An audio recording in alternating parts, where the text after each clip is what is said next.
और इस स्टडी में आप सभी का स्वागत है। कक्षा 10वीं एनसीईआरटी गणित में हम अध्याय 3 पढ़ रहे हैं। आज हम प्रश्न नंबर 3.5 का प्रश्न क्रमांक 34 का 5वां सवाल हल करेंगे। लेकिन दोस्तों, अभी तक आपने चैनल को सब्सक्राइब नहीं किया है तो जल्दी से सब्सक्राइब कर लीजिएगा। वीडियो को लाइक करें, शेयर करें, कमेंट्स करें। प्रश्न को बहुत ही ध्यान से पढ़ना है। प्रश्न है हमारा, एक आयत का क्षेत्रफल 9 वर्ग इकाई कम हो जाता है, ठीक है, यदि उसकी लंबाई 5 इकाई कम कर दी जाए और चौड़ाई 3 इकाई बढ़ा दी जाती है। यदि हम लंबाई को 3 इकाई और चौड़ाई को 2 इकाई बढ़ा दें तो क्षेत्रफल 67 वर्ग इकाई बढ़ जाता है। तो आयत की विमाएँ ज्ञात कीजिए। तो यहाँ से हम देखें तो क्या कह रहा है कि विमाएँ ज्ञात कीजिए। तो विमाएँ का मतलब होता है आयत की लंबाई और चौड़ाई हमें ज्ञात करनी है। तो देखिए, इस आयत का जो क्षेत्रफल है, इसकी लंबाई में हम 5 इकाई कम कर दें और चौड़ाई में 3 इकाई बढ़ा दें तो इसके क्षेत्रफल में जो 9 इकाई वर्ग की कमी हो जाती है। ठीक है, एक स्थिति यहाँ पे बन जाती है। दूसरी स्थिति में कहता है कि यदि हम लंबाई में 3 इकाई और चौड़ाई को 2 इकाई बढ़ा दें तो क्षेत्रफल 67 वर्ग इकाई बढ़ जाता है। ठीक है, तो सबसे पहले इसमें तो विमाएँ को मान लेते हैं। तो माना की जो लंबाई है, ठीक है, वो कितनी है, x है तथा चौड़ाई y है। तो जो आयत का क्षेत्रफल होता है वो कितना होता है, लंबाई गुणी चौड़ाई। तो लंबाई का गुणा हम चौड़ाई में करेंगे तो x बाय हो जाएगा। ठीक है, क्षेत्रफल ये हो गया, लंबाई ये हो गई, चौड़ाई ये हो गई। अब प्रश्न की स्थिति के अनुसार इसको हम समीकरण के रूप में बना सकते हैं। तो रफ में देखते हैं सबसे पहले इसको हम। तो क्या कहता है कि यदि उसकी लंबाई में 5 इकाई कम कर दी जाए, तो लंबाई क्या x है, तो x में 5 इकाई कम कर देते हैं। ठीक है, फिर क्या कहता है कि चौड़ाई में 3 इकाई बढ़ा देते हैं। तो चौड़ाई कितनी, 22, इसमें हम 3 इकाई बढ़ा देते हैं।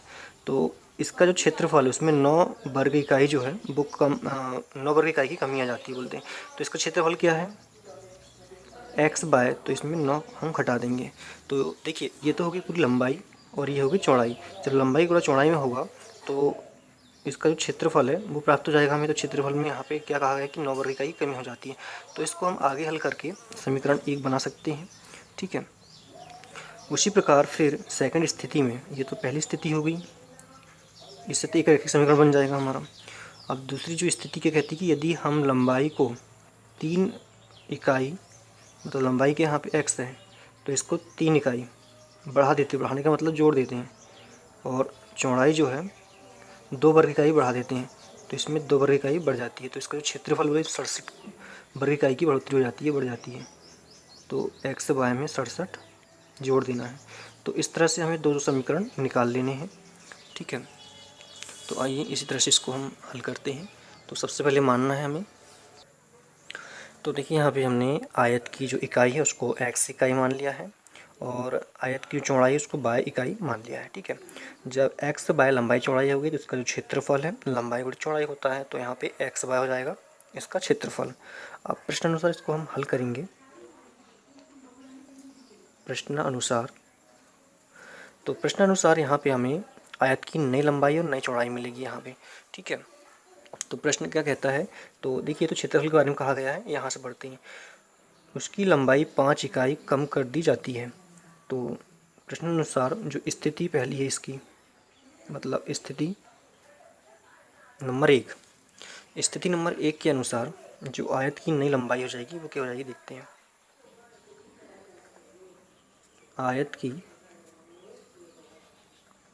लंबाई, तो आयत की लंबाई अब यहाँ पे क्या हो जाएगी, क्या कहा गया है कि लंबाई में 5 इकाई कम कर दी जाती है। तो जो इसकी लंबाई थी क्या थी, x थी, इसमें 5 इकाई कम कर देते हैं तो ये क्या हो जाएगी, x माइनस 5। ठीक है, और ये हो जाएगी लास्ट में इकाई, यहाँ पे सेंटीमीटर मीटर जो भी है वो यहाँ पे हम लिख सकते हैं। तो फिर आयत की जो चौड़ाई है वो भी बदल जाएगी। आयत की चौड़ाई, तो पहले हमने बाय तो मान लिया था, लेकिन क्या कह रहा है प्रश्न में कि 3 इकाई बढ़ा दी जाती है। तो 3 इकाई बढ़ा देने से यहाँ पे 3 इसमें जुड़ जाएगा। अब आयत का क्षेत्रफल क्या हो जाएगा, आयत का क्षेत्रफल लंबाई गुणी चौड़ाई होता है, तो लंबाई क्या इसकी x माइनस 5 और गुणा हो जाएगा इसमें बाय 3 का। तो इस तरह से लंबाई चौड़ाई और इसका क्षेत्रफल हमको मिला। जब हम तीनों को जमाएंगे तो यहाँ पे हम इस तरह से जमा सकते हैं इनको। तो x माइनस 5 फिर बाय धन 3 बराबर इसका क्षेत्रफल क्या है, x माइनस 5 बाय धन 3, इस तरह से। और इसको जब हम हल करेंगे तो हल करने पर देखते हैं क्या मिलता है। हमें इस x का गुणा इस पूरे समीकरण के साथ, इस पूरे कोष्ठक के साथ करनी है। तो x गुणा बाय के साथ होगा तो x बाय, धन का धन लग जाएगा। x गुणा 3 के साथ होगा तो ये 3x हो जाएगा यहाँ पे। अब यहाँ पे -5 बचा तो -5 गुणा बाय के साथ होगा तो -5 बाय, धन ऋण और धन मिलकर यहाँ पे ऋण हो जाएगा। 5 गुणा 3 के साथ होगा तो ये हो जाएगा 15। इतना पूरा हमने यहाँ पे समीकरण को हल कर लिया है। अब यहाँ पे देखते हैं x गुणा बाय के साथ होगा तो x बाय, उसी प्रकार x गुणा 3 के साथ होगा तो 3x, फिर -5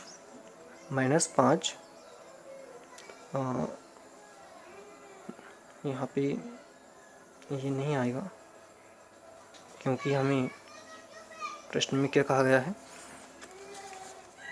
प्रश्न में कहा गया है यहाँ पे कि जो क्षेत्रफल इसमें 9 वर्ग इकाई ही कम हो जाता है, 9 वर्ग इकाई इसमें कम हो रहा है।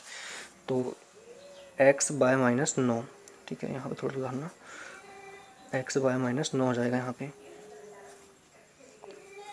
तो ये x बाय -9, ठीक है, यहाँ पे ये नहीं करना है क्योंकि हमको प्रश्न में ये दिया गया है। तो देखिए यहाँ पे x बाय है और यहाँ पे इक्वल है, तो ये x बाय से ये x बाय कट जाएगा। तो यहाँ पे क्या रह जाएगा शेष हमारे पास 3x माइनस 5 बाय -15 बराबर -9। अब हमें चर राशि को एक साइड और चर को एक साइड करनी है। 3x माइनस 5 बाय 15 का जब इधर पक्षांतर होगा तो ये धन में चला जाएगा इधर 15। 3x माइनस 5 बाय, अब 9 से 15 गया तो 6 बचेगा और बड़ी संख्या क्या है यहाँ पे धनात्मक में, तो धन का बचेगा। इससे हम समीकरण नंबर 1 कर लेते हैं। ठीक है, ये स्थिति नंबर 1 हमने कंप्लीट कर ली है। तो जैसे कि हमने यहाँ पे ये समझा था, ठीक है, तो यहाँ पे यही समीकरण आएगा, लेकिन इसको जब हल करेंगे हम तो लास्ट में हमको ये मिल जाएगा। तो अब स्थिति नंबर दूसरी, तो स्थिति नंबर जो सेकंड है, इसके अनुसार जो आयत की लंबाई चौड़ाई है दोनों में बदलाव हो जाएगा। तो जो आयत की लंबाई है ये भी बदल जाएगी और आयत की चौड़ाई भी बदल जाएगी। आयत की चौड़ाई, तो आयत की जो लंबाई x थी और जो चौड़ाई थी वो y थी, इसमें क्या परिवर्तन होता है देखते हैं। इसमें कहा गया कि लंबाई को 3 इकाई और चौड़ाई को 2 इकाई बढ़ा देते हैं। बढ़ा देते का मतलब क्या हुआ, इसमें जोड़ देते हैं। तो लंबाई में यहाँ पे कितनी इकाई जोड़ा जा रहा है, 3 इकाई, और चौड़ाई में यहाँ पे कितनी इकाई जोड़ा जा रहा है, 2 इकाई। तो जो इसका क्षेत्रफल है क्या हो जाता है, क्षेत्रफल में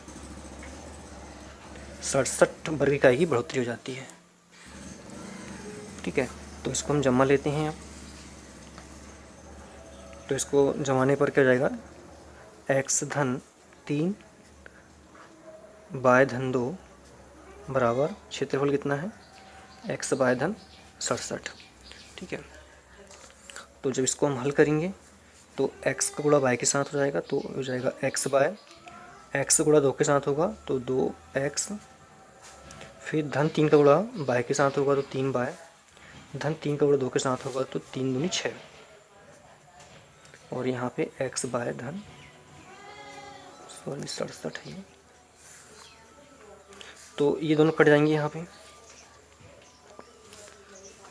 और यहाँ पे बचेगा शेष हमारे पास में 2x धन 3 बाय, ये 6 का पक्षांतर इधर होगा तो ये 67 पहले से था तो ऋण का यहाँ पे कितना हो जाएगा 6। तो इन दोनों को हम घटाएंगे तो 61 हमारे पास बचेगा। ठीक है, 2x धन 3 बाय बराबर 61, ये समीकरण नंबर 2 हो गया। तो ऐसे हम 2 समीकरण यहाँ पे बना लिए हैं। तो इन्हें हम प्रतिस्थापन विधि से या विलोपन विधि से हल कर सकते हैं। ठीक है, तो इस तरह से 2 समीकरण को प्राप्त हो गए। इनको हम विलोपन विधि से या प्रतिस्थापन विधि से हल कर सकते हैं। तो इन्हें हम विलोपन विधि से हल करते हैं। विलोपन विधि से हल करने पर हम देखते हैं कि इसका जो बाय वाला पद होता है, बाय वाला जो अचर पद होता है, इसमें जो गुणांक होते हैं वो समान होना चाहिए। तो इसमें जो बाय के गुणांक 5 है और इसमें बाय के गुणांक 3 है। तो हम क्या करेंगे यहाँ पे दोनों को जो सेम बनाने के लिए समीकरण 1 में 3 का गुणा कर देंगे और समीकरण 2 में 5 का गुणा कर देंगे। तो इससे जो बाय के गुणांक है दोनों समान हो जाएंगे। ठीक है, तो यहाँ पर हम लिखेंगे समीकरण 1 में 3 का तथा 2 में 5 का गुणा करने पर। तो जो समीकरण नंबर 1 में हमें 3 का गुणा करना है, तो ये हो जाएगा 3x माइनस 5y बराबर 6। तो जो गुणा होगा 3 का गुणा 3 से होगा तो 9x ऋण 3 का गुणा 5y के साथ होगा तो 3 पंची 15y बराबर 6 तिया की 18। तो इससे हमें समीकरण नंबर 3 कर लेना है। ठीक है, अब समीकरण 2 में 5 का गुणा करने पर, तो समीकरण 2 में हम 5 का गुणा कर लेते हैं बराबर 61। 5 गुणा 2x के साथ होगा तो 10x हो जाएगा यहाँ पे धन, ये हो जाएगा 15y बराबर 5 गुणा 61 के साथ होगा 5 कम 5 और 5 के 30। इसे समीकरण नंबर 4 कर लेना है। ठीक है, अब इसमें हम देख रहे हैं कि जो बाइक के गुणांक दोनों में समान हो गए हैं और दोनों में चिन्ह असमान है। जब दोनों में असमान चिन्ह होते हैं तो दोनों को जोड़ दिया जाता है। ठीक है, तो लिखेंगे यहाँ पे कि समीकरण 3 व 4 को जोड़ने पर, तो दोनों को हम जोड़ लेते हैं। समीकरण 3 है हमारे पास में 9x माइनस 15 बाय बराबर 18 और समीकरण 4 है हमारे पास में 10x धन 15y बराबर 305। ठीक है, अब इन दोनों को जोड़ देते हैं। तो सबसे पहले हम देखें अगर, तो इन दोनों को, दोनों धनात्मक संख्याएं हैं तो आपस में जुड़ जाएंगी दोनों। तो ये हो जाएगा 19x हो जाएगा यहाँ पे बराबर, ये दोनों कट जाएंगी, ये बराबर हो जाएगा यहाँ पे और इन दोनों को हम जोड़ेंगे तो 8 और यहाँ से 5, 13 13 का 3 हासिल का 1, 1 और 1 2, 2 का 2 हो जाएगा और यहाँ से 3 का 3। तो इस तरह से हमें 19x बराबर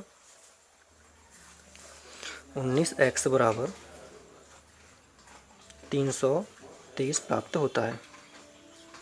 तो हमें सिर्फ x का मान चाहिए यहाँ पे, तो 323 के बटे में ये 19 चला जाएगा। जब ये कटेगा आपस में तो ये 17 मिलेगा हमें। तो x बराबर 17 मिल गया। अब x का मान हम समीकरण जो कि 3 या 4 या 1 या 2 में रख सकते हैं। ठीक है, तो समीकरण 2 में इसका मान रख देते हैं हम। x का मान समीकरण 2 में रखने पर, तो समीकरण 2 क्या है हमारे पास में यहाँ पे 2x धन 3y बराबर 61।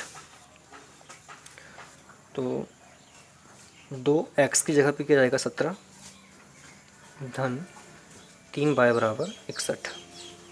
तो 17 दूनी की यहाँ पे होगा 34 धन 3y बराबर 61।